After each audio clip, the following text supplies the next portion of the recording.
Fala pessoal, tudo bem? Estamos iniciando mais um episódio, o segundo episódio do MachaCast, aqui dentro do X-Business, o MachaCast X-Business by Grupo CVR.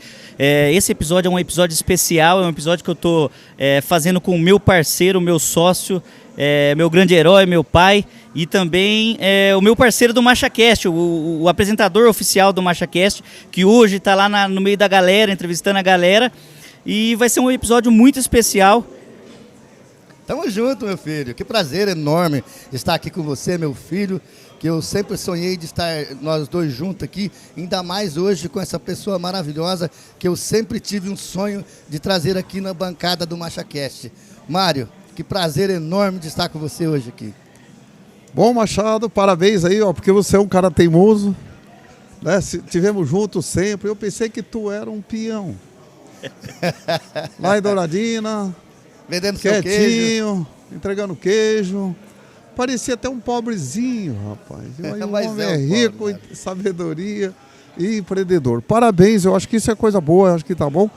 E olha, tem que dizer a vocês que vai nos ouvir agora, que parabéns aí, ó, que pai e filho junto. Né? Isso é a melhor coisa do mundo, né? Coisa que eu gosto de falar isso aí, porque é a coisa mais séria que tem no mundo, é quando um pai entende o filho entende o pai. Eu acho que é coisa maravilhosa.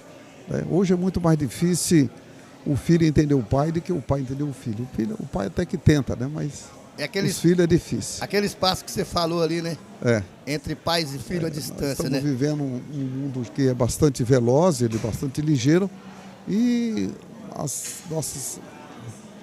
nosso sistema de vida de uma pessoa que tem com mais idade e com o mais jovem é muito difícil entender. As gerações estão evoluindo cada vez mais rápido, então, né? A geração mais nova, ela não está errada, né? E nem a velha está errada. Mas esse acerto no caminho que é complicado, porque os dois estão certos. Né? Nenhum está errado. Mas é um mundo que nós estamos vivendo hoje. Tem que respeitar ele, cada um respeita o teu. Aqui só discute quando começa a dar prejuízo o balanço. Aí tem que brigar, né, Mário? O Fábio vai conduzir o início das perguntas, seu Mário.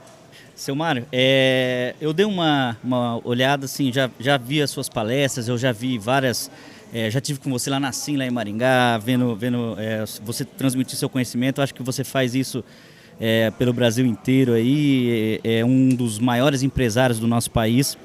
E uma dessas palestras que eu vi você apresentar, na verdade foi um do Sebrae, que eu vi você conversar, um bate-papo, eu vi o senhor falar sobre sonhos, né? Sobre que todo empreendedor, a empresa ela não nasce, a empresa do Mário não nasceu em 66, ela nasceu em 61. 66, né? Então ela não nasceu lá em 66, ela nasceu muito antes, dentro da sua mente, dentro do seu sonho. Eu queria que você falasse um pouco sobre isso, seu Mário. Olha, com toda certeza eu estava na roça, aqui perto de Mandaguaçu, ali, Guadiana, né, na Estrada Atlantique, ali, acho que chamava. Hoje é o desvio. Para lá, antes de chegar ali perto da Guadiana. Hoje é o desvio do pedágio. Isso, no pedágio ali, entrava ali, mas namorava lá embaixo. E um dia eu estava... meu pai ele tocava café e eu já trabalhava junto com ele. Então ele levava 3 ruas de café e eu levava uma.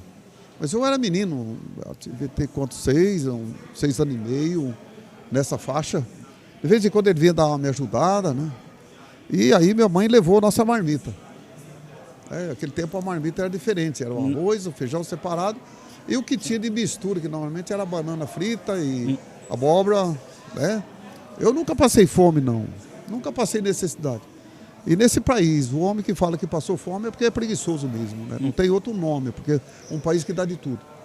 Alguma coisa tinha, né? Então, mas era tudo separadinho. Aí, nesse dia, tinha um pedaço de frango. Né? E aí, eu sempre gostei do pescoço, porque ele tem mais carne. Então, numa bandejinha, aí o pescoço. No meu pai já ia a coxa. O ovo não ficou grudado na tampa. Então... Quando minha mãe foi embora, ela levou a marmita, ela foi para casa e nós continuamos o trabalho. Eu me lembro que nós acabamos de atravessar a rua que chegou no carreador, no final do carreador.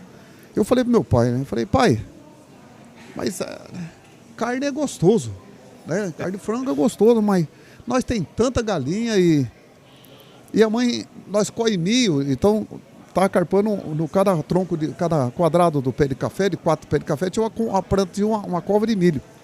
Nós tem milho bastante E a mãe só manda um pedacinho, né? Aí ela falou, o meu pai falou, puxa vida, meu filho, nós temos que dividir um frango para 4 dias, meu filho. Porque eu preciso de um dinheirinho. Porque pode que você fique doente, eu preciso ter um dinheiro para levar você no médico, né? E eu preciso comprar sal, açúcar, aquele tempo você comprava soda, né? Eram as coisas básicas, farinha de trigo, né? Querosene. Então eram as coisas básicas que comprava. O resto era tudo ali mesmo, né? Então meu pai falou, eu preciso ter isso, eu preciso ter uma folga, porque meu irmão já era mais pequeno que eu. Se vai que um fica doente, eu preciso levar no médico. Aquele tempo não era como hoje, que você fica doente, o governo trata. Se tivesse dinheiro, tratava, se não tivesse, morria. Então, era diferente de hoje. Então, aí, eu acabei entendendo que a situação era aquela. Ele tinha que vender a galinha para ter o dinheiro. Então, e era muito barato na época, porque todo mundo tinha. Não é como hoje, que pouca gente tem uma galinha caipira. Sim. Hoje é 50 reais. Hoje é gourmet, né, galinha então, caipira, virou né? gourmet. Então, naquele tempo, não. Era o que tinha, era isso, né? Então... Foi uma coisa assim bastante interessante que ficou e marcou na vida. E depois eu escutava meu pai falar, ele e meu avô conversando, e eu já tinha um irmão, tinha os primos, né? Mas sempre meu pai falava, meu filho é meio diferente. Meu filho é meio diferente. Então eu acho que eu já era empreendedor, né? Eu já era empreendedor, eu não tinha preguiça de trabalhar. Eu nunca me lembro, assim, de ter falado, hoje eu fui na escola há muito pouco tempo, mas eu nunca me lembro de ter matado um dia de escola para jogar bola ou brincar, né? Eu não gostava de ir na escola, pronto. Eu não gostava de ir na escola, porque eu gostava de trabalhar. Eu preferia ficar o dia inteiro trabalhando com meu pai do que ir na roça, né? Se eu pudesse matar a escola para ir na trabalho, eu ia, né? Ali você estudava em Castelo Branco? Custava na venda do Atlantique. Eu fui uns 6, 7 meses, eu estudei em Castelo Branco. E o senhor voltando um pouquinho, seu Mário, aquela época ali era aquela época de saco, de arroz, de açúcar. Tudo. O senhor foi pai daquela sardinha pendurada lá na venda, aquelas mortandelas de... Tudo. Quando nós ia, depois ali pra cá um pouco, dali de onde entra, quem vai daqui pra lá, que entra na estrada, que vinha pra Guadiana ali, tinha um pé de paineira. E eu me lembro que naquele tempo não tinha hora para parar de trabalhar, né? Enquanto tinha sol, eu estava trabalhando. Mas no sábado, meu pai trabalhava até umas 4 horas, 4 e pouco. E depois desse horário, então, eu ia levar, então, tinha laranja, por exemplo. Eu ia vender debaixo dessa pé de paineira. Eu tinha que levar no sábado à tarde, na carriola, levava o que podia. E no outro dia vender laranja, outra hora vender aquelas manguinha pequena. E eu levava a talha de água da minha mãe, a talha que cabia acho, uns 30 litros de água. E naquele tempo não tinha suco. Eu exprimia limão, botava açúcar e vendia como suco hoje, mas é limonada. Limonada pura. Porque também não era gelado, porque não tinha gelo. E quando nós ia comprar uma pedra de gelo lá no Venda Atlantique, tinha uma geladeira a gás, nós embrulhava num jornal e saía correndo. Ô Mário, e lá era a lâmpada era daquela lamparina ainda? Aquela lamparina, não tinha lampião ainda. Ficava preto tudo, até o cabelo do nariz. Sim, quando não tinha dinheiro para comprar querosene, por isso que eu falo, né? Não tinha dinheiro para comprar querosene, ninguém se importava. Aí minha mãe enfiava um caroço de mamona num pedaço de arame. Fazia mais ou menos uns 60 centímetros, 70, e de noite pendurava lá o fio de arame e ponhava fogo no primeiro caroço e ia queimando. Era a nossa luz. Isso eu vi, não foi uma vez, foi 2, 3. Isso eu vi muitas vezes. Né? Era na época das crises. Um dia também, nesse mesmo lugar, ali na estrada, nós foi pescar aí, era um domingo. Nós foi pescar, eu, meu irmão e mais um vizinho. Aí, voltando do rio, tinha o carrinho onde guardava a carrocinha de puxar a cavalo. Aí nós enfiamos a vara, no que nós enfiamos a vara, eu puxei a mão e o anzol estava pendurado, entrou no dedo aqui e saiu em cima da unha. Nossa Senhora. Foi bruto. E aí virou aquele berreiro, aquele choreiro todo. Aí chegou, meu avô chegou e minha avó chegou primeiro. Já trouxeram um vidro de canfrou, chamava, era um vinagre, um álcool com as coisas dentro. Já enfiaram o dedo dentro para não dar tétano, porque aquele tempo era o tétano, hoje tem vacina. E aí meu pai chegou e falou, meu filho, eu não sei o que nós faz, eu não tenho dinheiro para levar no médico. Aí eu escutei que eles falaram isso. Aí chegou o seu Geraldo, era o nosso vizinho, que é o dono do sítio lá, do coisa, estavam por lá. E aí chega esse seu Geraldo e falou, nós arranca. Corta a linha e um segura, nós arranca ele. Quer dizer, eu já fiz isso hoje, depois disso eu corto a pontinha do anzol, né? E puxo ele ao contrário. Aquele dia não, arrancaram ele foi com uísque e tudo para baixo, né? Doeu pra caralho, mas não lembro. Eu sei que eu chorei de qualquer jeito, eu ia chorar. O médico, chorei muito, Mário, médico não tinha. O médico, só um pouquinho, Fábio. O médico naquela época era farmacêutico. Era. Chegava lá, falava assim, ó, ele mesmo receitava, Fábio, naquela época você não...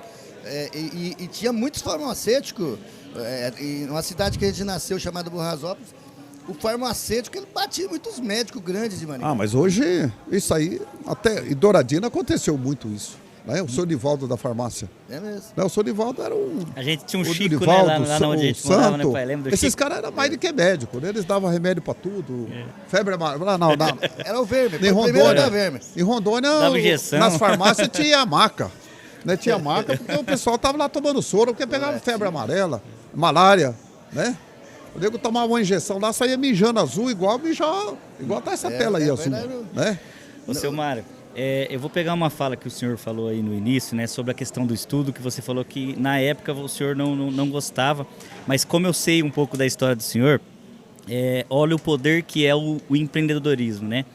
Mesmo o senhor não gostando, o senhor foi uma das pessoas que mais fomentaram a educação e a qualificação dos seus colaboradores. Eu queria que o senhor falasse sobre a importância disso e sobre como que isso foi importante para o desenvolvimento da Gazin e para o desenvolvimento pessoal e humano aí de toda a sua equipe e até mesmo do senhor mesmo. Eu acho que a melhor coisa do mundo, quem trabalha comigo, foi porque eu não estudei. Eu na escola eu era um burro mesmo. Eu não tinha vontade. Até hoje eu sou bom para ler. É difícil a semana que eu não leio um livro. Mas muito difícil, dá para contar no dedo. Né? Só que eu não era muito nessa área. Depois começou então, a escola começou a me fazer falta. Né? Muita falta. Muita falta. E falta daqui, falta dali. E esses meus funcionários hoje, se eles têm, é porque eu não sabia. Eu então falava, eu tenho que ensinar. Depois de muito tempo, aí acho que uns 30 anos atrás, eu conheci o Sr. Nishimura, que era o dono da Jacto, aquele que fazia a maquininha de passar veneno. Sei. Né? Ali de Tupã, de coisa. E do estado aqui, fronteira com o estado de São Paulo e Paraná. Então, o Sr. Nishimura, eu ia lá para pedir crédito para ele. Né? Naquele tempo nós vendíamos umas maquininhas para passar veneno no café e eu não faltava crédito, eu ia lá. E ele, nessa época, ele tinha montado uma escola. Ele já estava um pouco mais folgado, né? Mais tranquilo. Mas eu estava ainda apertado pra caralho. E aí ele falou assim, ó, Mário, ele me chamava de Gazin. Gazin monta uma escola para ensinar o filho dos pobres. Porque os filhos do pobre, os ricos vão estudar fora, os pobres ficam lá. E aí, olha, eu com toda certeza, eu fui marcando aquilo na cabeça, depois eu tive uma psicóloga, Hermelinda, foi minha grande professora, a mestre da vida. Quer dizer, essa mulher também pegou, um dia nós visitando a escola dele, ela ficou encantada, falou, nós tem que pôr uma bicha dessa. E ela acabou fundando, então, uma universidade corporativa. Né? O nosso braço, na época, era o Uno Oeste, aqui de Cascavel, hoje é Dom Cabral. Isso, Dom Cabral, que eles falam que nós somos o braço. Né? Eu falo que eles são o corpo, o braço somos nós. E foi bom, porque com isso eu passei. Já há muitos anos atrás, quando eu tinha ali, por exemplo, o pessoal que me ajudava a cobrir uma cota. Né? Eu tinha que cobrir uma meta. A meta esse mês era, esse mês era não deixar o atraso chegar a 10%. Né? Não podia chegar a 10%, tinha que encostar nos 10%. Não podia passar dos 10%. Então eu dava uma viagem para quem me ajudava a cumprir isso. Viagem aqui, viagem ali. Depois eu comecei então a inverter a viagem por uma escola. Olha, quem me ajudar, esse ano todo, no final do ano, eu sorteio 3 faculdades. 3 pessoas que vão fazer faculdade. E aí foi, nessa vida foi. Aí comecei com 2, 3. Você estava transformando, 4, 5, realizando né? sonhos para realizar o seu. Nós chegou antes da pandemia, nós tínhamos 600 pessoas na faculdade. Olha. Fora não só na nossa, isso pago no Brasil. Né? Que Aí tinha lá em Ji-Paraná, tinha em Porto Velho, lá em Cruzeiro do Sul, tinha lá na Bahia, tinha na Paraíba. São as pessoas que a gente pagava a faculdade. Hoje, eu ainda pago, esse mês inteiro, a 15ª faculdade que eu pago com o meu salário. Porque eu acho assim que se tem uma coisa para dar nesse mundo, é educação. Né? Talvez por eu ter sofrido tanto por falta dela, não educação de pai da família, porque nós temos duas educações. A educação de aprender, né? De aprender a ler, escrever, de educação ter cultura. De pai é dos valores, né? Educação Criação da cultura, de valores, isso. né? Não é? Porque a educação boa nós tivemos de pai, mãe, né? Da família. Mas a educação de cultura nós não tem. Né? Hoje muitas vezes as pessoas falam, vou mandar meu filho na escola para educar. Não, senhor, educação é de casa. Lá ele vai ter cultura, né? Um aprendizado, uma cultura melhor, um jeito melhor de tratar as pessoas, de conhecer as pessoas e assim por diante. Né? Então, isso foi, acho que talvez, uma das coisas boas que as pessoas que trabalham comigo têm. Hoje eu já tenho 3 médicos formados que não são meu parente. Eu chamo eles de filhos. Uma menina eu nunca conheço. Tem uma menina que eu nunca vi. Né? Já formei pastor. Isso que é transformar mesmo o mundo, estou tentando né? formar o quinto, agora vai indo para 6ª. Mas entrou uma menina nesse BCOD agora, né? E advogado, contador, administrador de empresa, eu já formei, foi muitos, né?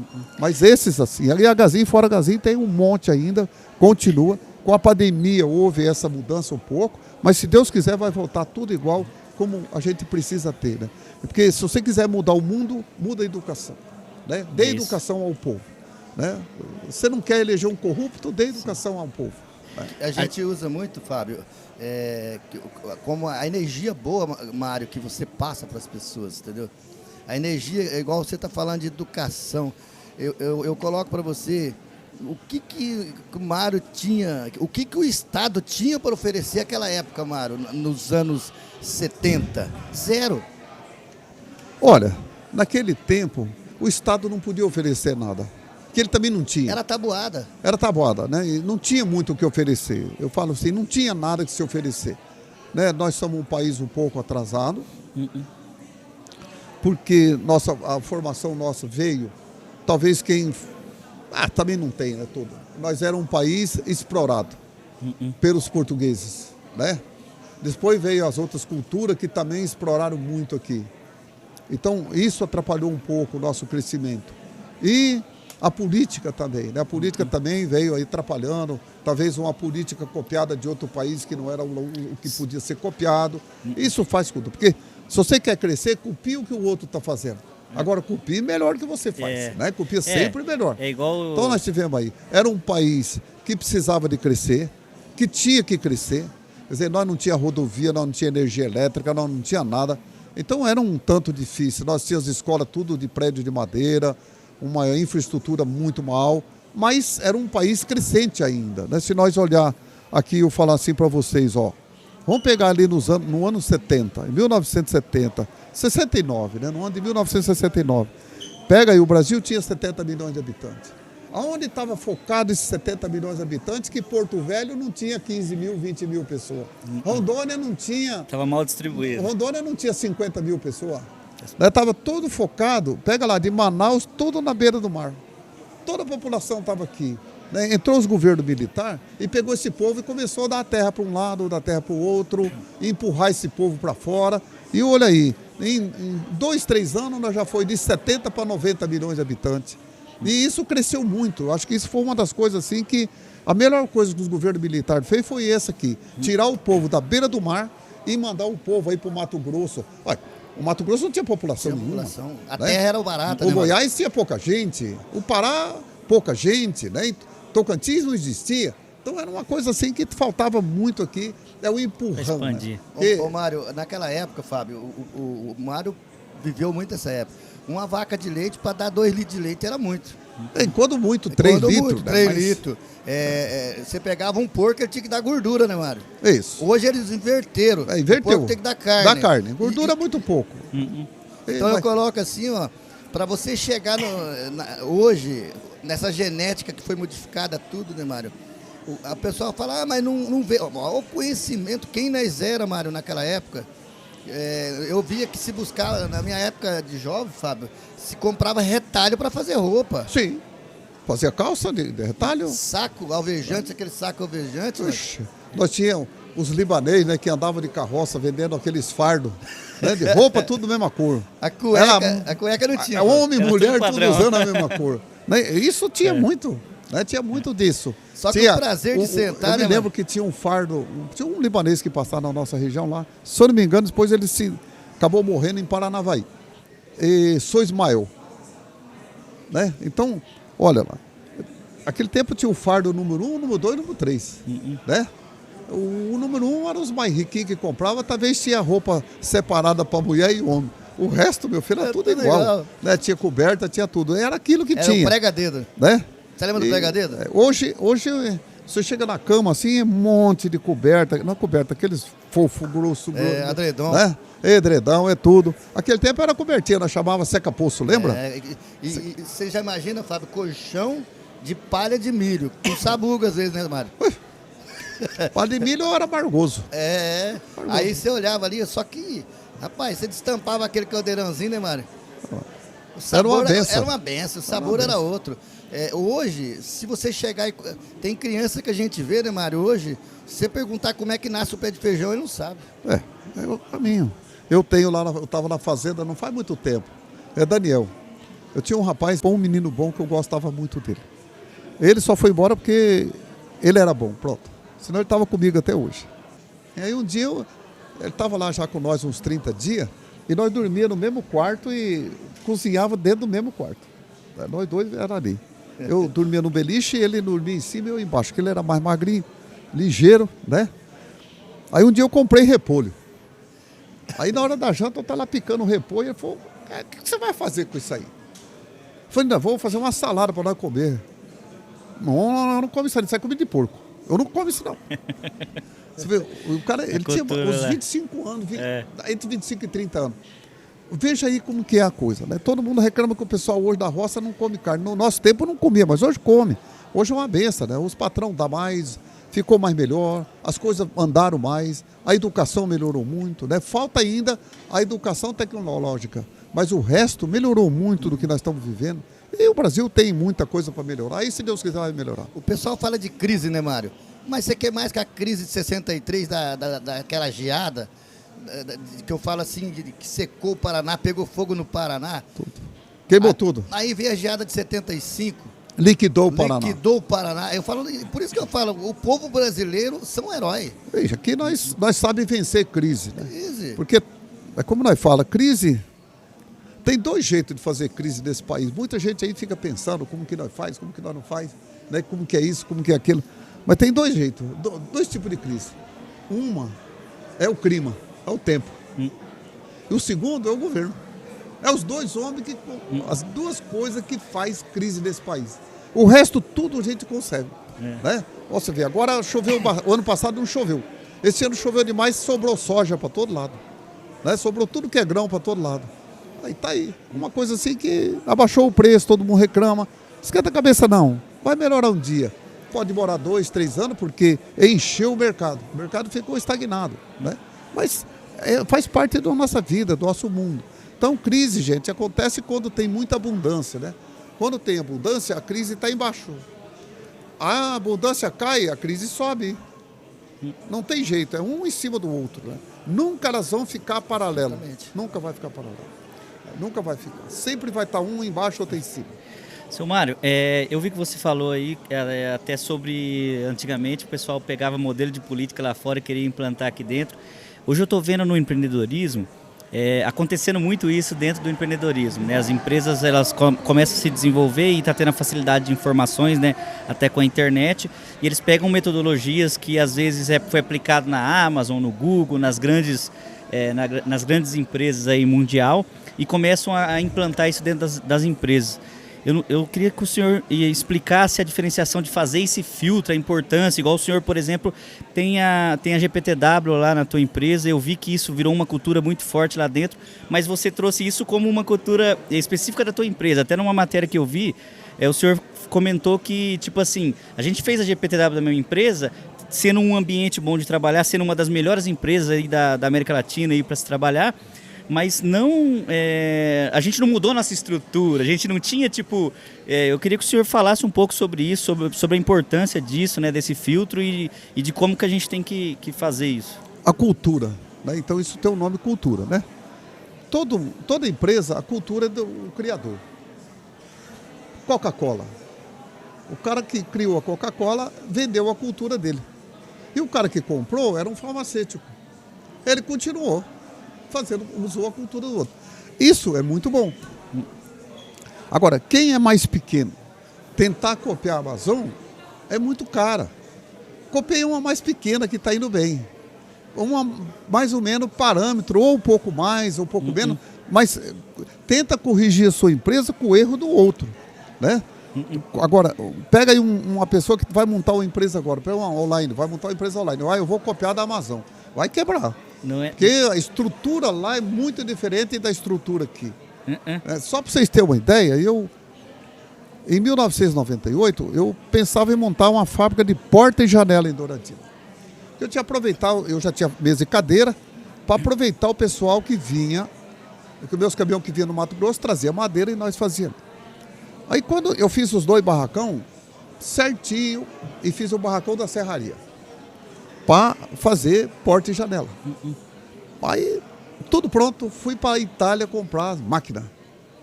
Mas sento lá, olho aqui, olho lá, caboiando aqui. Falei, pô, vou trocar, sabe por quê? Porque eu vou ter que arrumar representante diferente. Pessoas que saem das lojas de imóvel têm que vender material de construção, em outro sistema, eu vou começar uma coisa tudo diferente. Liguei de lá para os meus irmãos, falou, vamos mudar, vamos fazer colchão, mas meus irmãos falaram, o TDI sobe todo dia.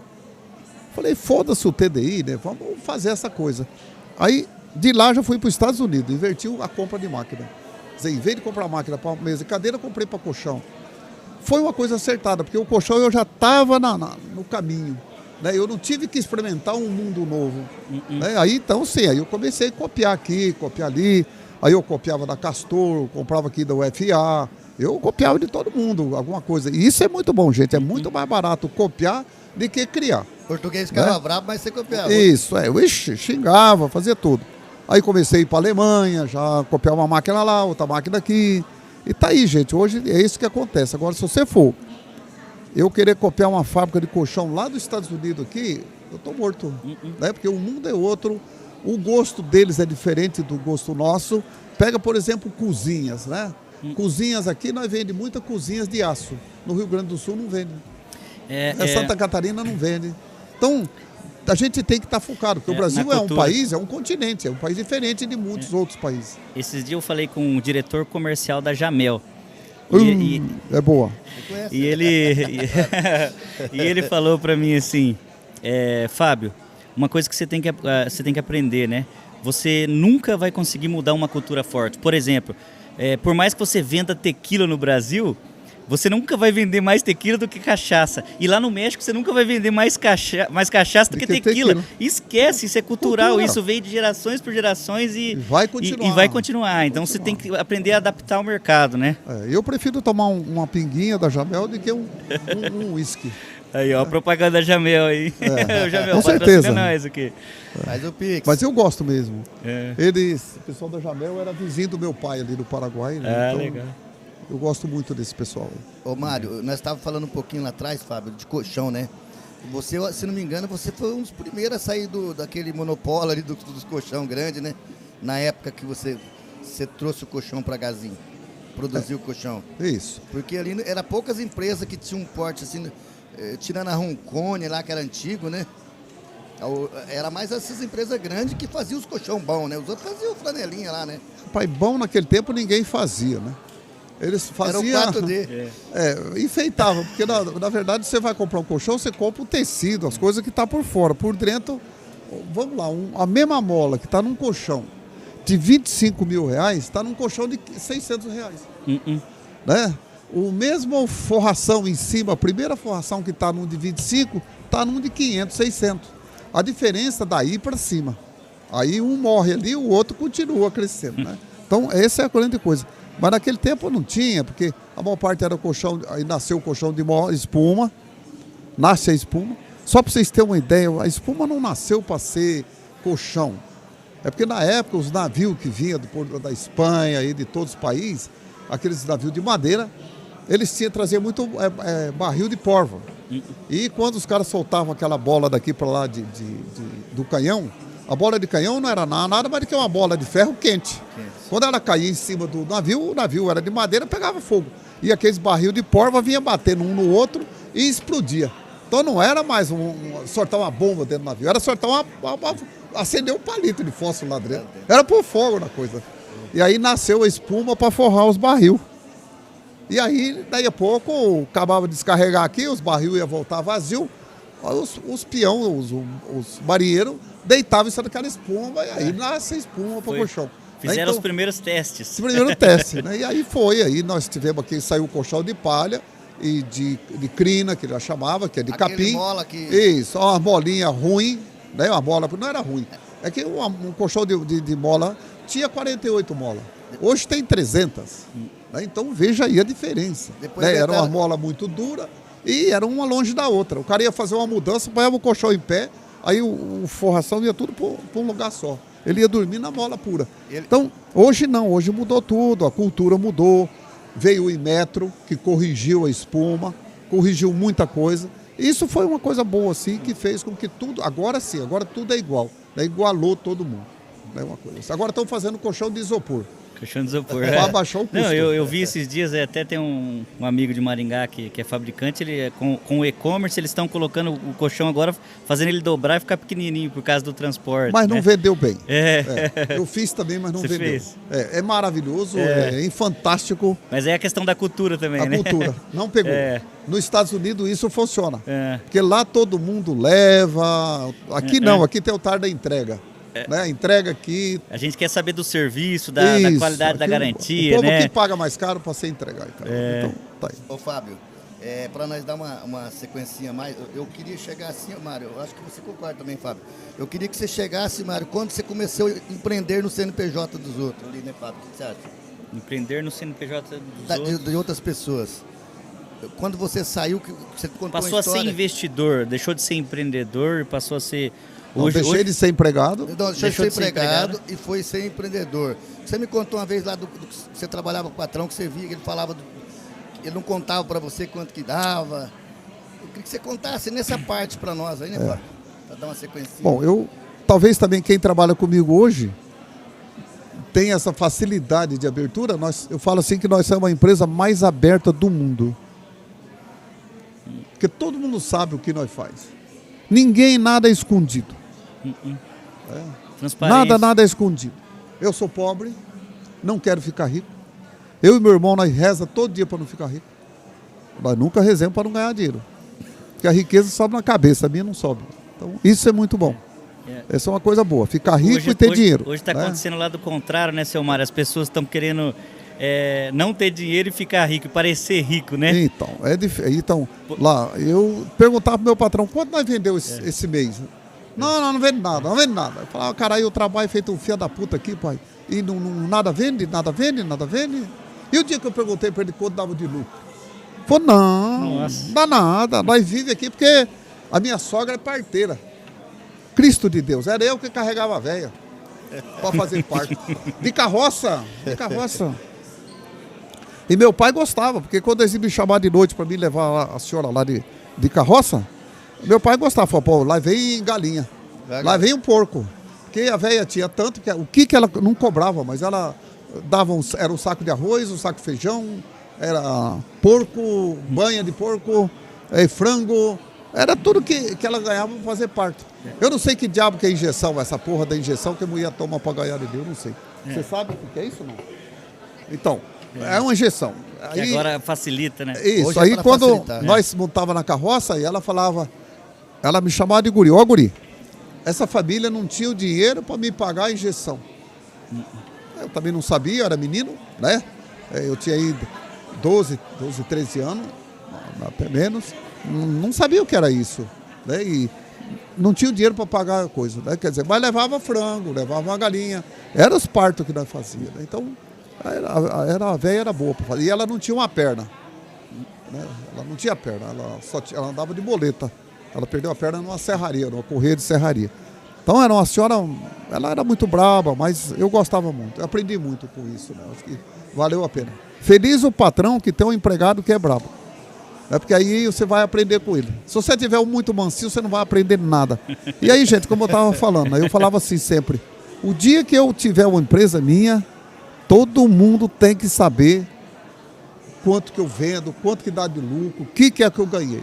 Porque se eu quero crescer, eu tenho que falar para os outros, olha, eu preciso crescer esse ano. É importante tantos por cento, essa transparência. ou o X que tem. Podia eles, quanto a gente tem que crescer. Fazer eles que aí fazerem faz parte, com né? que eles nos ajudem a chegar lá, né? Eu queria faturar 10 bilhões, 10 milhões por mês. Gente, ó, eu levei ano aqui para chegar nisso aqui. Um mês eu vendia 10 milhões, no outro eu vendia 8.800, 9. Não era 10, né?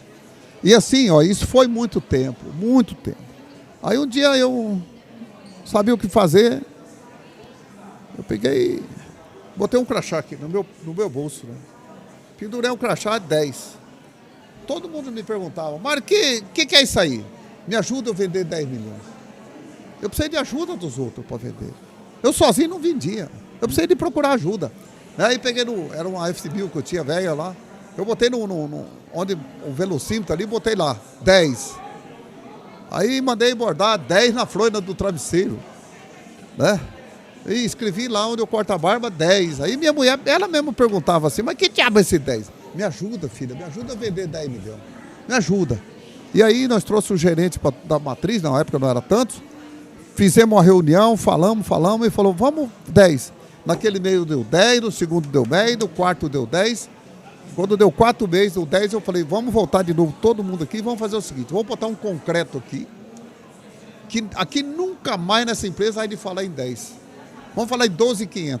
E aí foi 12.500, 15, 20, 25, 40, e aí do 40 foi para 50. No 50 eu dei uma enroscadinha de novo. Enroscou outra vez. Mas eu procurei o seu Samuel Klein da Casa Bahia. Né? Eu ia fazer essa pergunta. Eu gostava muito dele. Fui lá, seu Samuel do céu, eu não consigo chegar a 50 milhões. Aí ele falou, eu também sofri para chegar a 50. Mas você vai ver, a hora que chegar a 50, você não vai ver chegar aos 100. Olha. E olha, gente, parece que ele marcou. Foi batata. Eu não vi chegar aos 100, não vi chegar aos 200, não vi chegar a 250. Eu enrosquei nos 300, eu enrosquei um ano, foi em 2014 ou 2016, eu enrosquei. Porque um ano eu enrosquei ali, não cheguei aos 300. A meta era 300, nós não chegou. Depois, ó, eu não vi chegar aos 500, não vi chegar aos 600. E agora já estão pensando em falar de 1 bilhão por mês. Então, esse mês nós, se contar com juro e tudo, chegou quase a 900 milhões. Seu Mário, olha para você ver, né? A humildade que o senhor tem e o tanto que o senhor se doa pro empreendedorismo. Igual, por exemplo, o senhor não precisava estar fazendo palestra no evento, estar aqui conversando com a gente e de certa maneira não, fazendo com que o nosso país se desenvolva através do seu conhecimento, da sua humildade. Até quero aproveitar agora, seu Mário, para você dar um recado pro pessoal que às vezes se ilude com faturamento igual da internet, começa a publicar, a crescer na cabeça, que é o que o senhor falou atrás ali, falando de faturamento. Quanto que o senhor Mário faturou no ano passado? Qual que foi o fechamento do faturamento da Gazin? No ano passado? 7 bilhões. 7 bi, tá? Então, 7 bi. 7 bi. Então, assim, esse ano nós esperamos faturar 8 bilhões. Mas se continuar do jeito que está, nós vamos ultrapassar. Com toda essa humildade, senhor, parabéns. Quero chegar esse ano, no final do ano, pagando 1 bilhão de imposto. E tendo lucro, né, seu Mário? É um sonho pagar 1 bilhão de imposto. Faturamento. Porque se eu pagar 1 bilhão de imposto, eu vou ter uns 450, 500 de lucro. Aí, ó. É isso que nós martelamos muito, Mário. Porque você sabe que o nosso grupo ele é tributário e contabilidade. A gente coloca para os empresários hoje, se ele pagar o imposto, se ele ter lucro, é vantagem. Faturamento sem lucro é ego, né? Era só por faturar, né? Só e eu vejo que o senhor Mário porque se preocupa muito com isso, né? É a mesma coisa porque nós estamos aqui dentro dessa sala e nós estamos aqui respirando, mas eu não estou vendo o ar, né? Assim são na empresa o lucro. A gente não vê ele acontece. E para acontecer, você tem que estar ali dando duro, né? Para chegar onde a gente precisa chegar. Porque nós hoje, seu Mário, a gente... Hoje eu tenho muito diálogo com meus filhos. E a gente, às vezes, numa reunião, trocando ideia, às vezes ele sempre olha, igual você falou lá dentro, pai, tem que ser mais arrojado, tem que ser mais arrojado, tem que estar... E o pai que é mais velho sempre, não, filho, vamos mais devagar. E a empresa, seu Mário, é igual o senhor falou, ela não aceita desaforo, né? E não pode ir devagar também. Tem que ser meio corrido. Tem que ser meio corrido. Eu e o C, nós já estamos meio, né, no meio. Eu já estou bem para frente do meio do caminho, o C ainda passou agora. Mas, porque, é assim, o problema de quando a gente fica velho é que a gente vai ficando duro. Só tem uma coisa que não endurece. O resto tudo vai endurecendo tudo. Porque, Deus o livre, se eu cair, eu quebrar o fêmur, eu estou morto. Né? Então não pode cair. O problema agora é não cair. É crescer sem cair, correr sem cair. E não tem negócio de tropicar, né? Não pode tropicar. Não existe também plano B. Não tem plano B. Todo mundo fala, porque o plano B. Eu falei, acho que numa palestra, faz uns 4 anos atrás, eu já falei do plano B. Depois a minha sorte que aquele cantor famoso aí falou... Gustavo Lima? Gustavo Lima falou que para ele não tem plano B. Acho que ele copiou da minha palestra, mas parabéns, eu fico contente, porque é muito mais barato. Gustavo Lima, você copiou a fala do Maragazinho. Assim que é muito bom copiar dos outros. É barato copiar dos outros. Então, isso é que é Mário, coisa boa. eu quero fazer uma pergunta que eu fiquei curioso agora. Os Matarazzo, você chegou a copiar alguma coisa dos Matarazzo, assim, você chegou... Não, porque no meu tempo eu era muito pequeno, né? Eles foram o maior CNPJ desse país. Vamos por aí depois. Depois dele veio o maior CNPJ desse país, era a HM, Lojas HM, né? Certo. E até tinha propaganda do Grande Rio ao Rio, né? Que ele tinha filial lá do Rio de Janeiro, do Rio Grande do Sul até no Rio. E era o maior CNPJ registrado desse país, era o maior capital registrado desse país.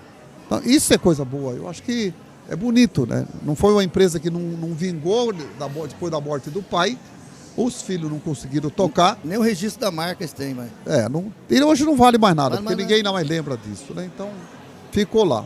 Nós tinha Prosdóximo, quantas empresas foi embora?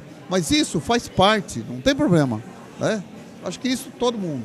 Nós vimos ali hoje, com o Jorge, eu também falei, né, que só o ano passado, no Paraná, abriu mais de 12 mil empresas novas. Aí o senhor olha quantos fechou muito menos. Só que hoje, o salão de beleza tem cupom fiscal. Então é um CNPJ, que não existia ele antes, agora já está se organizando. O salão de barbeiro, né? Você pediu o cupom, ele tem. Não vou nem falar onde tem mais bom cupom.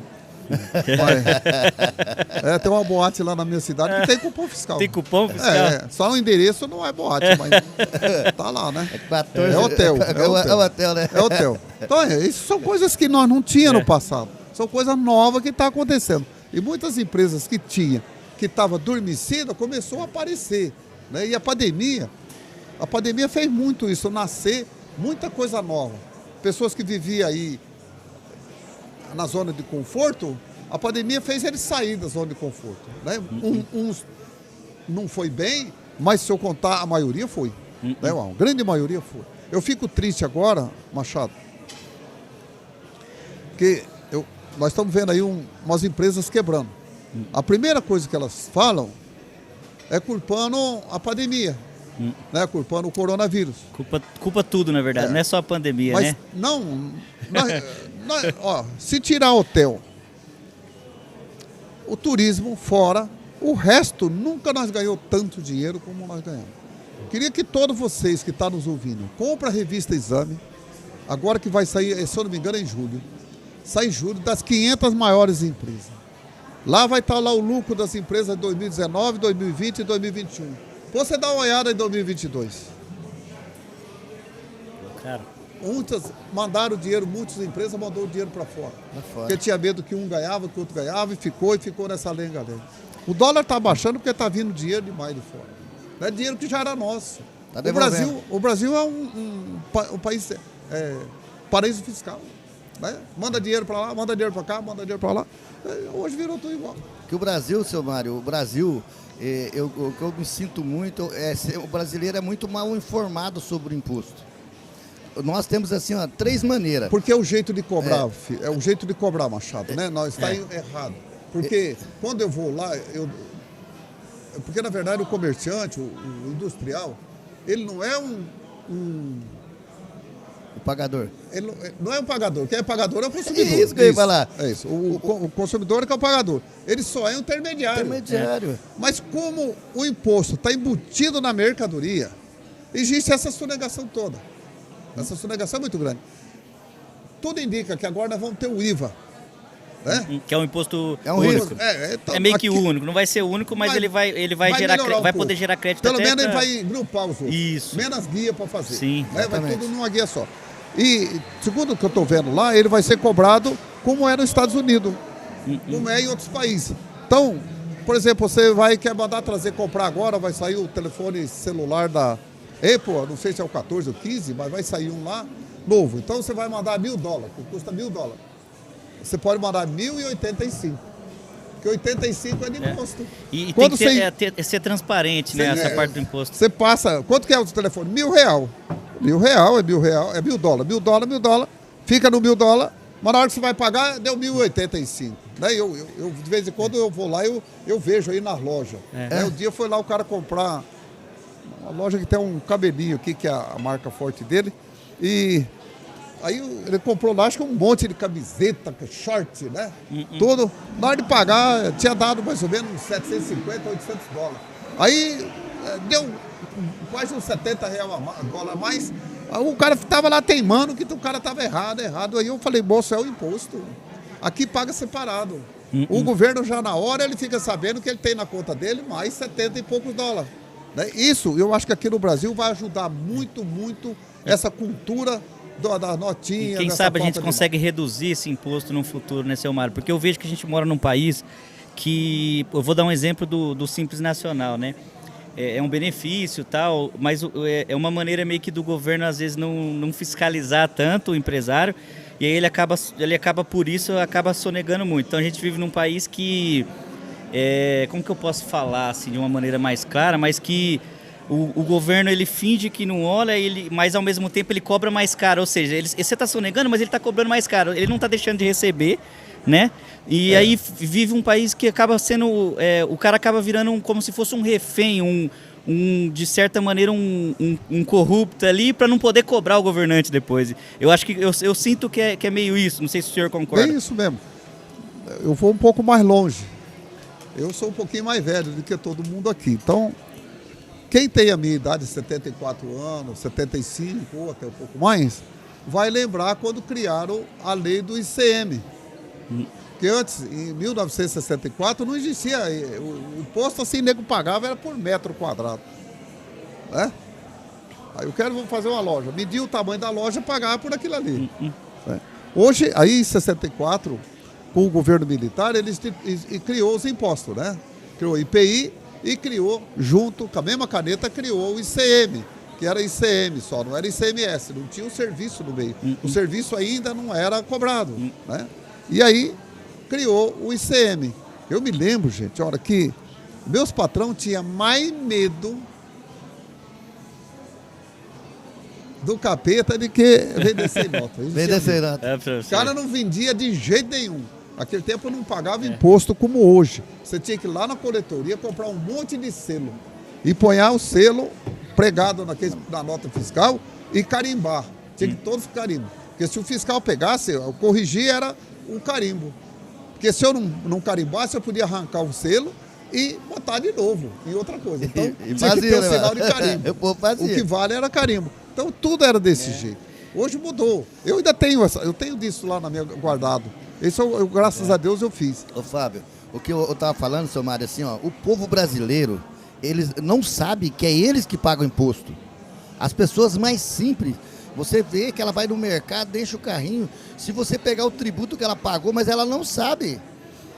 Ela não sabe que ela paga a energia no telefone, é tudo imposto que ela está pagando. E muita gente, Machado, não exige o cupom fiscal.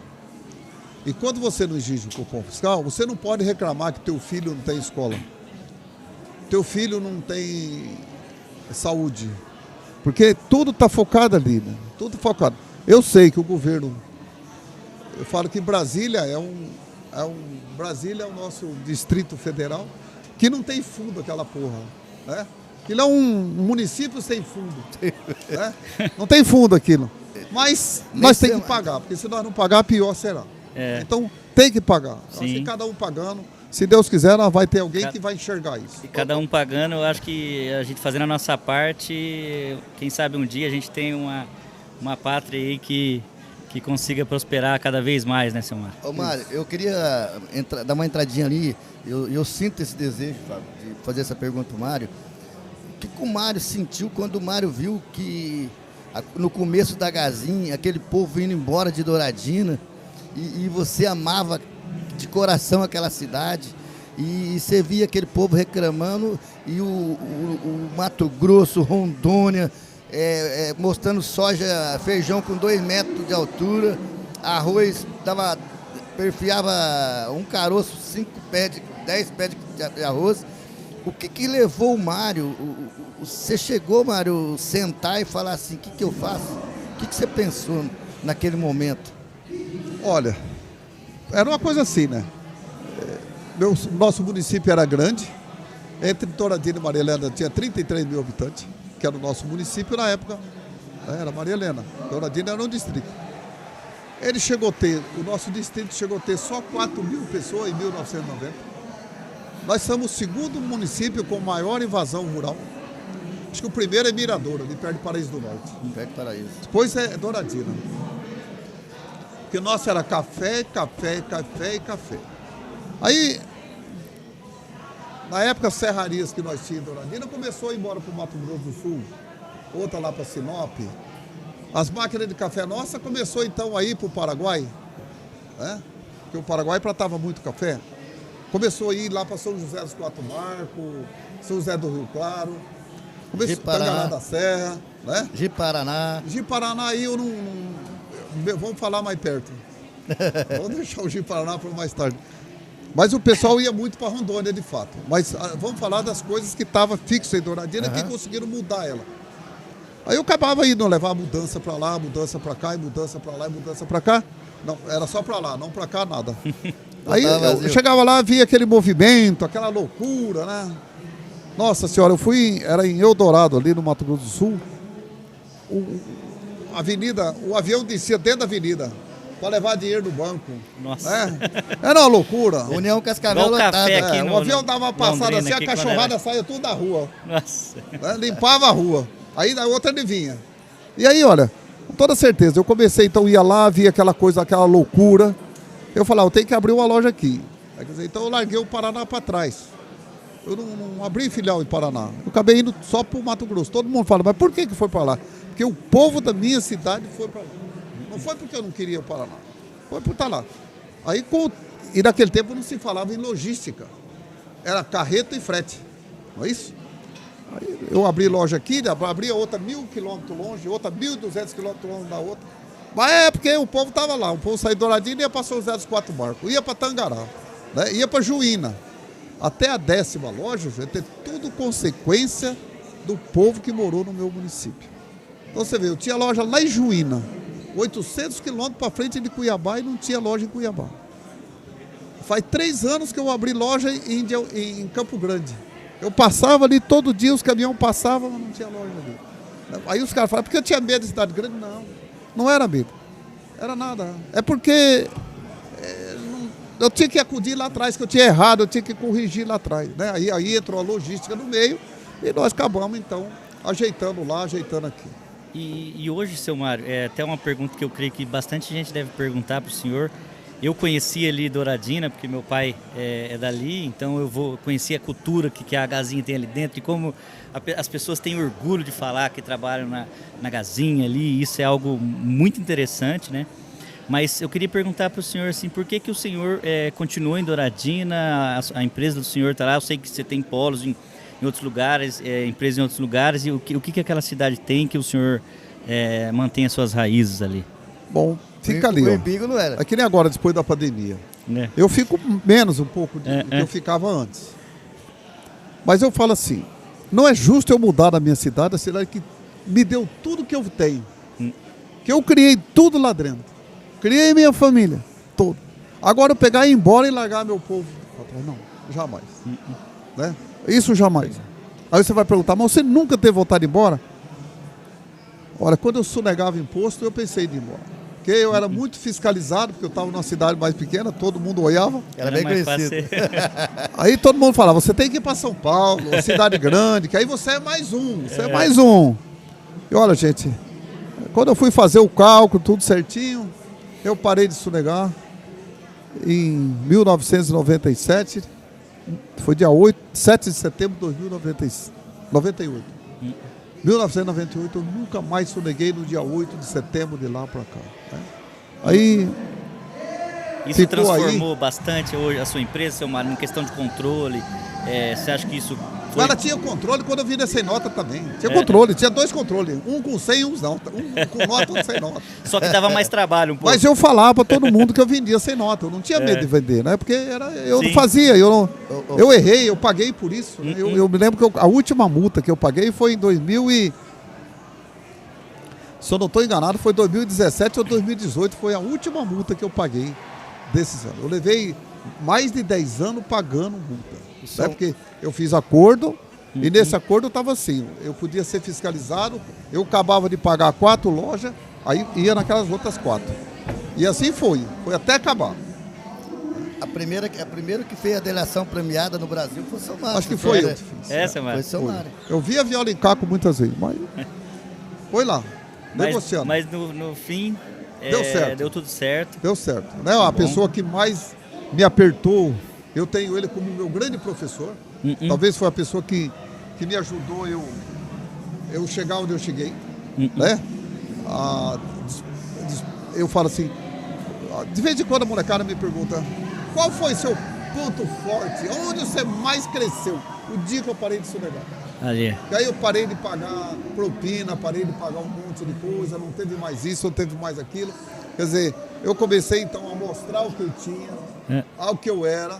E aí então começou um grande passo, foi um mundo diferente. Então eu falo que eu vivi 2 mundos. Eu vivi um mundo sujo e um mundo limpo.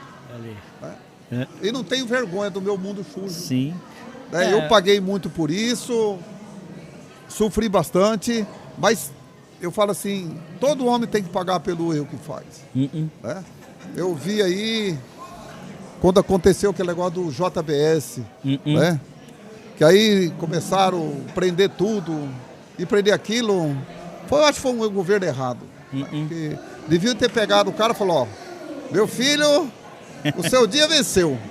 Não pode fechar uma empresa nesse país, não pode fechar, não pode fechar. De hoje em diante você vai ser vigiado. Nós somos vigiados até hoje. Até hoje tem gente na nossa calça. E mais ainda. Então, gente, é uma coisa que eu tenho até felicidade. Né? Hoje eu sou feliz porque eu tenho alguém que está me corrigindo. Acho que precisa todo dia. Né? Então, isso é bom. Né? Aquela vez, aquele tumulto todo. O que aconteceu? Tá aí, acabou tudo em nada. O que falar de mal da Globo? Chegaram o pau na Globo, judiaram. O que adiantou? Tá lá de novo.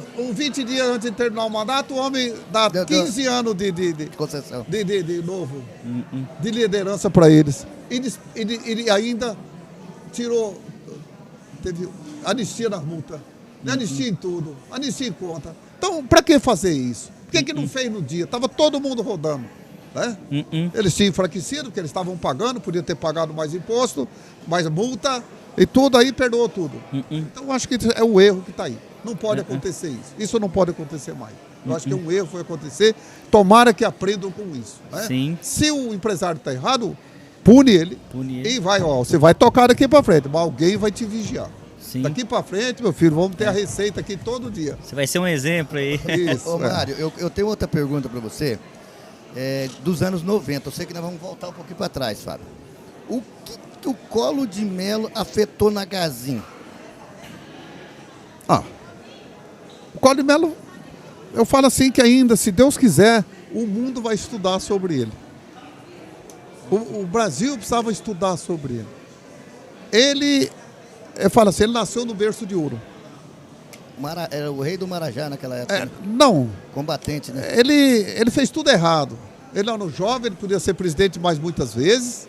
Só que ele errou, né? Ele errou em alguma coisa. Primeiro foi de comer a cunhada. Ouviu o cacique, muito cacique. Então, a Elba. O presidente foi caçado por duas coisinhas. Não, a Elba era um carro. pai. Mas ele abriu, se a gente olhar, ou esse mundo moderno que nós temos hoje, a quem nós devemos? A ele. Né? Chamar que nossos carros eram uma carroça. Sim. E eu tinha um Santana, nesse tempo eu tinha um Santana. Quando ele falou que o nosso carro é uma carroça, ele foi porque ele nunca andou no meu. Nunca andou no meu. Né? Hoje um Gol é mais moderno do que aqueles Maverick que nós tínhamos, aquelas porra que nós tínhamos tudo grande lá.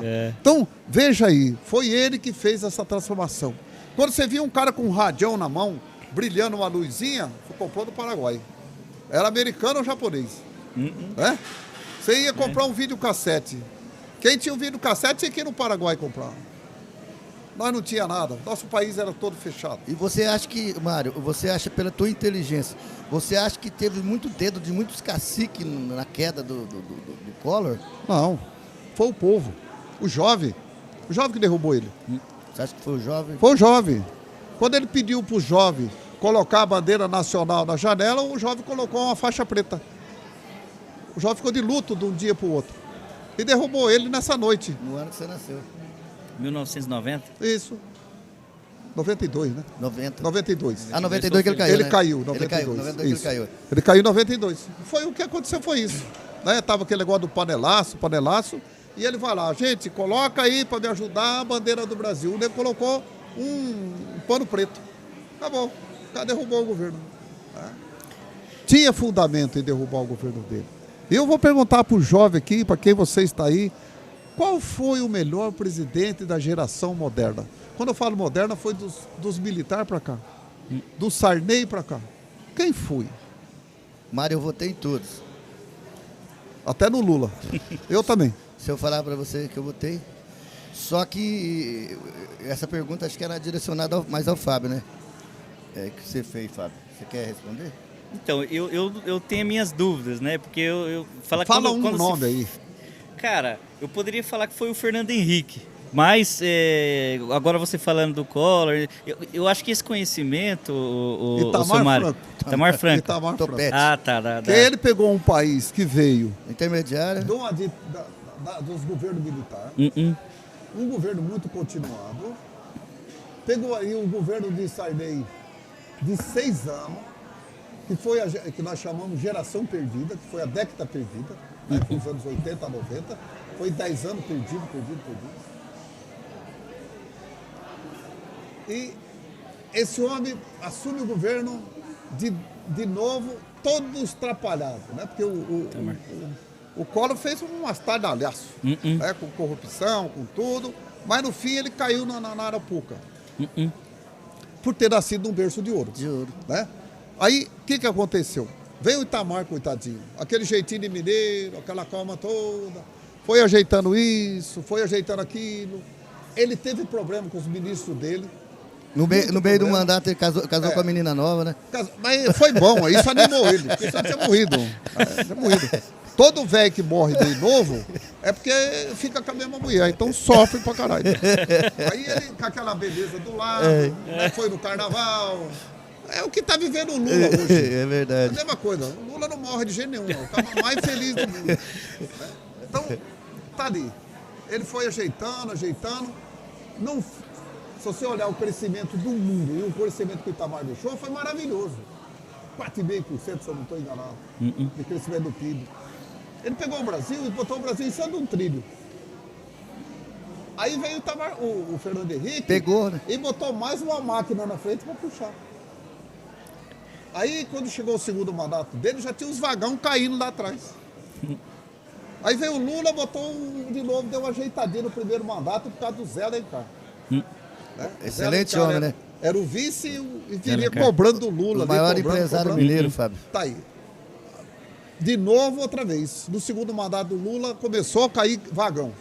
Aí não parou mais. Aí a Dilma veio, aí caiu, foi tudo. Até a máquina caiu. Né? Aí caiu tudo. Veio o outro ali, veio o Temer. Também, se você olhar, é outra coisa. É outro governo que pegou 6 anos de Dilma e 4 de Lula, também meio atrapalhado. Né? Quer dizer, e aí acabou. São 10 anos. E lá vem o coisa botou ali o país mais ou menos intocável. Daí, porque se o Bolsonaro tivesse pegado e da Dilma, ele tinha falido o país no primeiro ano. Alguém vai me xingar, mas não xinga não, gente. Não. Olha bem aí primeiro. Olha aí. Pega, vai lá na minha sala e olha o jornal lá para ver quanto que os países crescem, né? Isso aí, seu Mário. Quanto que os países crescem. Olha, eu tenho uma coisa interessante para mostrar aqui. Eu não sei se a câmera vai pegar. Você consegue dar foco aí? Vê se eles vão. O Bruno? Aí. Então, vocês estão vendo esse gráfico todo aqui? Se vocês for lá em Wikipédia,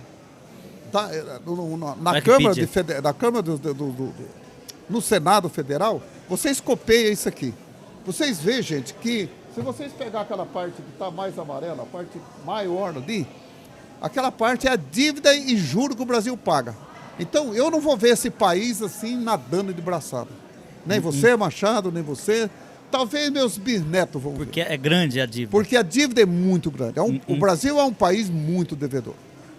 E como o Brasil é um país que tem crédito, tem minério, tem commodities, tem um monte de dólar coisa, guardado. Ninguém está muito afim de receber a dívida. Porque vale a Quer pena, receber né? o juro todo Quer mês. receber o juro. Então tá aí. Se você olhar lá de baixo, vocês copiaram aí em casa, vocês vão ver que tem um gráficozinho bem lá embaixo, que é o dinheiro que vai investimento. Gente, é um pequenininho que tem aqui que vai investimento. O resto tudo. Depois o outro que vocês vão ver que é para pagar aposentado. O outro maior aqui embaixo é para pagar aposentadoria. Depois o outro é para pagar o funcionário público que ganha bem. O resto, coitadinho, aposentado mesmo, aqueles aposentadinhos pequenos, estão fodidos. E perigoso chegar a um ponto nem receber. Isso. Mas tá aí. Essa é a vida do Brasil, tá aqui. Isso aqui vocês copiam do Senado. Eu tirei isso aqui do Senado. Uma aula aí do seu Mar aí pro pessoal. Sobre essa parte política, até saindo desse assunto um pouco político, mas vamos mudar ele. Mas trazendo para um contexto legal, assim, que é até de eu não sei se é concorrente seu ou não. Ninguém pode falar mal de ninguém. Eu estava um dia em Douradina, seu Mário, e com um amigo meu, e por coincidência esse dia, o meu pai me ligou, que meu pai, ele conhece você, o Gabriel, né, pai? O pai que conversa bastante com o Gabriel, e esse dia o Luciano Hang estava, por um acaso, almoçando com o senhor, né? E até meu pai me chamou lá, né? Ficou assim, só olhando assim, vocês dois. Eu achei assim, cara, a hora que eu olhei aquilo ali, eu falei, não acredito que eu tô próximo desses dois grandes empresários, né? E eu queria saber a sua relação com o Luciano, como que vocês têm uma relação de amizade em relação a isso? Muito boa, ele é meu cliente, né? E não porque ele é meu cliente, mas porque a gente tem que respeitar. Ele é uma pessoa assim, ele é dono sozinho da van. Ele, nesses 4 anos que ele teve no governo, agora por último aí, que ele ficou aí, eu falo puxar o saco, né? Puxou muito o saco, ele esticou demais. Eu falava para ele, não, vai mais devagar, né? Vai mais devagar. Eu fiquei quieto esses 4 anos. Né? Certo. Quando aconteceu a eleição, que perdeu a eleição, eu falei, aí todo mundo com aquele negócio vai pro quartel, eu falei, gente, nós não estamos vivendo em 64. Sim. Eu vivi em 64, mas foi muito diferente. Em 64 não tomaram o governo. O governo assumiu porque não tinha mais como tocar. Agora, hoje não, essa vez era diferente. O presidente era militar, o vice era militar e tinha ministro militar. Era tudo o contrário de 64, então não tinha muito o que fazer. Né? Tinha que ter ficado quieto aí todo mundo e acabou. Vai fazer o quê? Né? Só que o Luciano, né, entrando na conversa do Luciano lá, Fábio, o Luciano é uma pessoa que ele é igual o seu Mário. Mas ele é empreendedor demais. Ele contagia a gente, né? E além de ser empreendedor demais, ele é mais jovem. Então ele tem mais coragem, né? Essa coragem que ele tem hoje, eu tinha 20, 30 anos atrás. Eu não era bom nisso, mas hoje não. Depois que você para de fazer sexo, meu filho, acabou tudo. Aí você vai ficando com medo, né? Aí vai ficando com medo de mijar no pé. Mas vocês têm algo muito em comum, que é a questão da humildade. Certo, e o ele Luciano, é bom. ele conta a história dele, né? Até é maravilhoso. Ele também é aberto. A empresa dele é linda. É aberta. Eu acho isso fantástico, né, cara? Tem que tirar o chapéu pra lá. Eu vi ele até... começou sozinho. Ele falando que a empresa já estava milionária. Ele tem ainda um cunhado junto, tem um irmão. Sim. São tudo pessoas, mas ele é o dono 100% sozinho. Sim. Eu tiro o chapéu para ele. Eu falo assim, legal. Muito bom. Eu acho que tem aí pessoas que é fantástica, né? É isso que é bom, Fábio, tá vendo? O empreendedorismo ou não ter, eu tenho ciúme daquele porque aquele cresceu mais que eu. O empreendedorismo é maravilha. Você vê um sendo ídolo do outro e ele garante que o Mário, eu conversei com ele, eu tive o prazer de conversar com ele e ele mesmo fala que você espelhou muito para ele em muitas coisas. A melhor coisa do mundo, gente, é ter concorrente, né? Ter concorrente. Ficou na política nossa, ficou esse troço esquerda, direita, sabe por quê? Porque os políticos são tudo analfabetos, eles não lê, não estudam. Só que eles têm coragem de ir lá, né? Eles só tiveram coragem, mas eles são coragem. tudo analfabetos, não lê mais, depois que se candidata não lê mais nada. Porque, na verdade, nós temos democracia e socialismo. Agora, dentro do socialismo, nós temos 3 alas. Tem uma ala do meio, que são os mais moderados de lá, mais moderados de cá. Tem os mais mole e tem os mais duros, né? Na democracia não é diferente. Tem aqueles mais agitados do meio, tem os moderados e tem os livianos. Tudo é igualzinho. Agora, PT, PMDB e qualquer outro partido, eles são concorrentes. Não tem nada de esquerda e direita. Atrás da reunião. É um concorrente do outro. Um luta pelo que quer. Eu vou lutar pela minha sardinha. É mais filiado. Né? Luta pela sua. Mais filiado. De vez em quando nós temos que botar o mesmo molho, a mesma sardinha. Nós fazemos um acordo. Poxa vida, né? Quanta briga nós viu aí, e daqui a pouco estão todo mundo junto. Sim, né? é isso. Ô, Seu Mário, até porque a gente está todos no mesmo local e queremos todos o bem da nossa comunidade num contexto geral, né? Ô, seu Mário, voltando até nessa parte do empreendedorismo, sobre aquela frase que o Gustavo Lima roubou sua lá, que não existe o plano B, eu até tive com um empresário recentemente, que é o Nogaroli, lá do Grupo Sul-Americano, que é do Supermercado Cidade Canção, que agora virou amigão, e ele falou lá na reunião que a gente estava da SIM lá, ele falou assim que o empresário, né, quando você abre uma empresa é como você ter um filho, né? Filho novo. É um filho novo e tipo assim, ele falou assim que aí que eu vejo a questão do plano B. Não existe um plano B. Você não coloca um filho no mundo, ele não vai deixar de ser seu filho nunca, né? Então, a partir do momento que você vê isso, você vai tratar essa empresa como seu filho, ela não tem opção de não dar certo, né, seu Mário? E até uma outra coisa que ele fala, ele estava falando sobre o que o empresário ele sente na pele, né? Até ele fala assim sobre o bacon com ovos, né? O investidor, ele é a galinha, né? Que joga o ovo. E o empresário é o porco, né? Que dá a vida. Que dá a vida. Que dá a vida. Aqui eu ia falar aqui, né? Porque a empresas, de vez em quando, o nego fala assim, minha empresa, por exemplo, é uma empresa que tem uns par de anos, mas ela não é velha. Né? Ela não é velha. Eu fico triste quando alguém me chama de idoso. Eu não sou idoso. Eu sou um velho. Agora eu sou um velho bom. Eu sou um velho bom. Eu ainda eu dou muito chá ainda.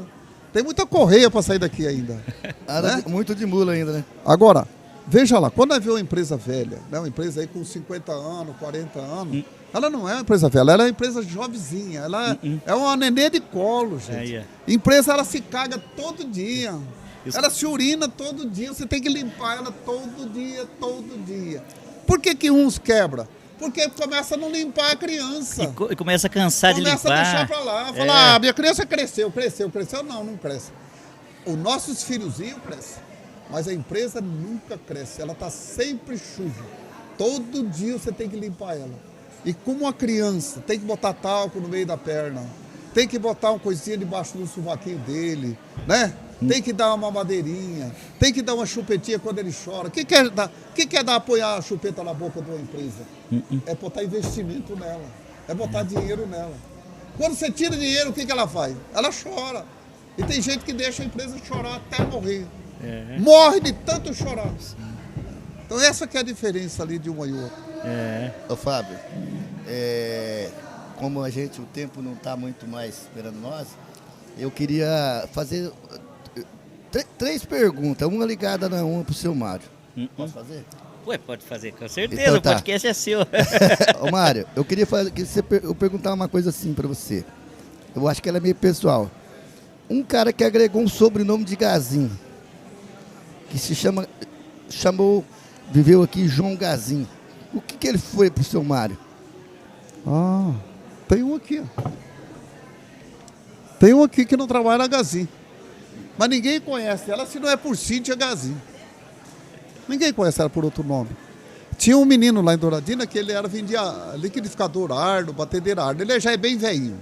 Ele é bem velhinho, mas é bem usado, bem bom. E aí ele saiu da Arno e foi vender Britânia. Mas para mim ele continuou Zé da Arno. Ah, o representante, nunca falaram o Zé da Britânia. Ó, o representante da Britânia veio aqui. É o Zé da Arno. Depois ele trocou a Britânia pela Mundio. Aí, nunca me falaram, ó, tá vindo o Zé da Mundio. Era o Zé da Arno tá chegando aí, ele tá vendendo Mundio agora. Veja aí. Quer dizer, quantos... Eu fico assim, né? De vez em quando eu fico pensando assim, eu mesmo. A hora que eu dei da câmera, eu fico pensando, meu Deus, quantos pais perderam um filho? Porque os filhos trocaram de sobrenome. Sim. Né? Arrumaram um novo sobrenome. Cafu, por exemplo. Quem conhece o Cafu? Você Pouca não é o gente. Cafu da Gazin? Da Gazin. Paulo Melancia. Diretor da Gazin, Fábio. Paulo da Legal. Gazin. É o Paulo Melancia da Gazin. É os filhos do seu Mário. Então aí, vai isso, o Joãozinho Gazin, mas o nome dele é Silva. Não tem nada com Gazin. Gazin. Mas todo mundo fica ali, né? O Jerônimo da Gazin, ele faleceu com a pandemia. Mas foi enterrado como tá lá no túmulo dele. Né? Jerônimo da Gazin. Então, essa que é as coisas assim que a gente tem que respeitar, né? E tem muita gente aí que tinha, eu me lembro que tinha, eu não sei se eu lembro o nome dele agora, mas ele trabalha na Suesma, né? Como é que era o nome dele, rapaz? Ele faleceu também. Eu nunca me lembro dele, eu não sei como que era o sobrenome, eu sei que era da Suesma. Carregava o nome da empresa. Né? E outra pergunta, seu Mário. Tinha o senhor Maluf ali. É. Né? O sobrenome dele era Maluf. Mas tinha os empregados, ó, o mecânico da Maluf. Ó, o mecânico da Maluf. Daí eu me lembro que isso era no nosso tempo, quando os caminhões guiçavam, era ali. Né? Ali na Maluf. É. Vamos aonde? Lá no Maluf. É. E a outra pergunta, Mário, eu queria que você... É para muitas pessoas. O que você acha de sócio na empresa? Agrega? O que você me fala? Maravilhoso. A melhor coisa do mundo é ser sócio. A sociedade, gente, é a mais. Toda sociedade, ela tem um sinalzinho de mais. O que não presta é a divisão. Mas o mais, gente, só aumenta. Tudo aumenta. Pode pôr os meninos ali para dentro. Tudo aumenta. Então a sociedade é uma coisa maravilhosa. Porque lá fora nós se vê falar em investidores, né? Investidores. Aqui no Brasil nós não tinha isso até pouco tempo atrás. Agora já começou a aparecer. Mas o investidor aqui ainda está meio acanhado ainda. Aqui o que o pessoal tem? Hoje eu vejo lá na nossa empresa. O senhor vai abrir loja em tal lugar? Me fala que eu construo para você. Quer dizer, na verdade ele é um investidor, mas ele é um investidor paralelo. Ele não é um investidor que botou dinheiro na minha empresa. Esse de pôr dinheiro na empresa ainda está um pouco mais difícil ainda. Mas lá na Bolsa tem. Mas assim, fora da Bolsa nós não tem. Mas a sociedade sim, a sociedade é uma coisa maravilhosa. Então vamos lá, vocês que... Anote aí, pega papel e tudo na mão. Porque a sociedade, gente, não é como foi feita no passado. No passado juntava ali, eu e o Machado aqui, nós estávamos na rua, se encontrava, falava, ó, aqui está faltando um açougue. Vamos montar um açougue de sócio. Nós íamos no escritório de contabilidade e fazia lá aquele contratozinho de gaveta e saía ali. Eu ponho 50, o Machado 50 e nós está ali. Isso está errado. Essa sociedade não pode acontecer mais. Hoje não. Quando você vai fazer uma sociedade com uma pessoa, até se for com um parente, primeira coisa, namore. Quanto tempo você levou para casar a primeira vez? Há uns 2 anos. 2 anos. O que você fez? Você namorou? Vocês falaram o que vocês queriam, quantos filhos ia querer? Fala de casamento, não, Mário? É isso tudo. Pelo menos no meu tempo era assim. Não, mas até hoje ainda é, né? O problema é que eles fazem sexo antes do pouco, tinha que matar, fechar a torneira. Isso. Mas aí você começa a namorar. Fazer sociedade é isso. Você pega uma folha de papel, em branco, 2. Dá uma para cada um. Aí começa lá. Olha, eu gosto de trabalhar de sábado. O outro fala, eu não gosto não. Ponto forte. Hoje nós viu isso aí. Análise SWOT. Então, ponto forte, ponto fraco. Eu gosto de trabalhar domingo. Eu não. Bom, eu tenho 50 mil reais. Eu só tenho 20. Sem problema. Erga um pouquinho o microfone, Mário. Cada um tem o seu valor. Sua retirada vai ser menor do que a quem tem 50. E aí vai, olha, aqui nessa empresa nossa, a família não pode trabalhar. Nem a minha esposa, nem a tua. Nem meu filho, nem seu filho. Escreve. Tudo vai escrevendo. Acordo de sócios. Acordo de sócios. Isso. A importância. Eu tinha até esquecido. Até vou mandar um abraço para Malu Romancini, que ela é do nosso jurídico. E eu ofereço hoje isso, Mário, para todos os empresários que estão entrando hoje no Acordo Cafis. de sócio. Isso Acordo chama. de sócio. Chama namoro. É muito importante isso aí. E muitas vezes não pode assinar ele no primeiro dia, nem no segundo. Já vi, isso aqui pode levar um ano. Eles pensando, mudando para cá, mudando para lá, mudando para lá. Ah, mas hoje eu não tenho nenhum filho, você tem. Então não vai trabalhar ninguém aqui dentro. Amanhã, se nascer um, eu quero pôr o meu, então você tem o direito de pôr o teu também. Tudo tem que estar escrito, nada disso aqui tem que estar fora. E lá embaixo, quanto vale as ações? Bota o valor das ações e pronto. Acabou. Amanhã vocês querem separar, aí eu tenho 1000 ações, eu quero vender minhas ações. 1000 ações que eu tenho aí, pronto. Acabou. Acabou. Foi acordado. Ninguém briga. Olha, eu já tive, eu vou falar a verdade para vocês.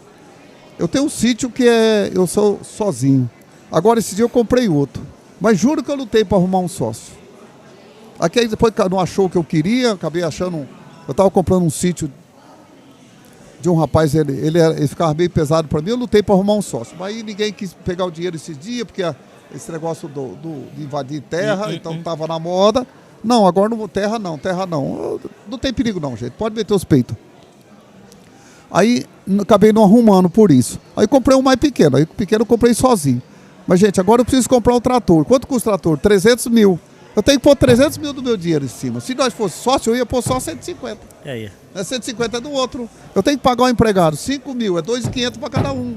E eu posso ter um pouco mais de terra. Eu faço ela produzir muito mais do que com pouca terra. Né? Então, eu falo assim, só não pode fazer do jeito que nós fazíamos no passado. Mas hoje não, você escreve tudo, um acordo de sócio. Eu tenho isso com meus irmãos. Né? Nós somos uma sociedade, chama Sociedade Pronta. E a sociedade criada, quando você vai fazer uma sociedade que não é com seus irmãos de nascença, é uma sociedade pronta. Foi seu pai que deixou a sociedade pronta. Agora, quando você vai fazer uma sociedade com outro, mesmo que seja com o irmão, mas que vocês já estão fora da sociedade do pai, aí vocês têm que fazer o mesmo trabalho, mesmo que seu irmão, bota lá, a gente não faz de um dia para o outro. Quer dizer, vocês têm que levar um tempo vendo o que é um, o que é o outro outro faz, o que o outro não faz. Você aceita tudo isso, clica, pronto, tá bom. É isso. Esse então é bom. Puta, minha filha, se a minha filha casar, olha, na minha, gerro tem que trabalhar na puta que pariu. Ô, Ronaldo. Ô, Ronaldo, aí. Coitado do Ronaldo, gente boa demais. Trabalhador, parceiro do Machado. Não, mas eu gosto dele. sim, não estou dizendo que ele é ruim. É um bom gerro. Sim, mas ele tem que ir pro negócio dele, o certo é ir pro negócio dele. Ruim agora, foi a parteiro, chegar um dia, cara. se ele for tocar o negócio, ele que esteja preparado. Ele Sim. tem que estar preparado para isso. Fica à vontade, Fábio. Seu Mário, eu acho que dá pra gente... acabar já. Então, eu acho que dá pra gente encerrar. Eu queria agradecer do fundo do meu coração, gratidão pelo senhor estar aqui. Não só pelo senhor estar aqui nesse podcast agora, mas pelo senhor estar aqui nesse mundo, na verdade, tá? Porque pessoas igual o senhor, elas só têm a agregar nesse mundo, elas só fazem mudar, né? O tanto que o senhor tem transformado a vida das pessoas. Igual o senhor está aqui no evento, igual hoje, palestrando para, acho que deve ter umas 900 ou 1000 pessoas ali dentro. E agora aqui também com esse conteúdo que a gente vai poder também transformar mais com todo esse conhecimento que o senhor transmite. Eu quero agradecer de coração mesmo. E é isso. Eu só tinha vontade de fazer uma pergunta, mas não pode mais, né? Faz. Pode fazer. Diz que tem que deixar uma agulhinha lá no palheiro, né? É isso, tem. Ô, Mário, será que tem chance de um dia a prefeitura de Douradina ver a foto do Mário lá? Tem. Ah, Douradina! Tem porque eu tô velho. Eu quase não tenho muita coisa que fazer mais, né? Eu já penso assim também. Se você ver um dia lá uma foto lá no Hospital do Câncer, pode ser que eu esteja lá. Porque eu falo assim, eu não tenho vontade de ser político, eu tenho que dar espaço ao jovem hoje. Mas se uma hora não tiver jeito, que vai eu lá, né? Então pode até acontecer. Mas vamos lutar para não acontecer. Mas se puder, vou lá. Eu juro por você que se eu for prefeito de uma cidade, eu vou trabalhar 2 dias só na prefeitura. Sorte dessa cidade, hein, seu 2 Mário? dias por semana. Aí, dona Não Dina. precisa ficar mais do que 2 dias. O resto eu vou fazer o meu trabalho. 2 dias eu vou lá. Escolha aí se eu for quinta e sexta e pronto. Ou vou segunda e terça e não vou mais. É 2 dias, não precisa mais do que isso. É muito pouca coisa para tocar uma prefeitura, né? Ou aí você tem ali o secretário disso, o secretário daquilo, que eles ganham para fazer isso. O resto você vai lá para ver, resolver aquilo que tem com a população. E é sempre naquele dia você trabalha para caramba e pronto. Está resolvida a coisa. É isso aí. Mário, ó, gratidão do fundo do coração. Obrigado por você ter dado essa oportunidade de eu ter te convidado, você primeiramente para o evento X e depois por estar aqui com a gente. Eu tenho muito a agradecer você por você ter dado essa confiança para nós. Deus abençoe você, que você continue essa pessoa que resplandece alegria para onde você passa. Grande abraço, meu amigo. Muito obrigado a todos vocês por eu estar aqui, Machado, seu filho. Fábio. E olha, muito sucesso com o que nós estamos fazendo na vida. E olha, nunca esqueça, nunca deixa morrer a fé morrer dentro de você. Isso. Gente, nós vivemos 40 dias sem comer, 8 dias sem beber água, nem 1 minuto sem fé. Isso. Enquanto nós tiver fé, pronto. É É isso. como a felicidade. Se alguém chegar em mim e falar, Mário, eu sou feliz 24 horas por dia, ele é mentiroso. Felicidade tem tempo. Agora a fé não, fé é toda hora. Você tem que estar com ela. Você dorme e levanta com ela todo dia. Um abraço para vocês todos e muito obrigado. É isso aí, estamos chegando ao fim do segundo episódio do MachaCast X Business by Grupo CVR. Muito obrigado a todos.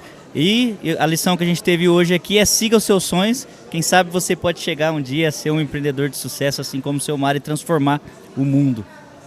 Abraço, filho. Deus abençoe.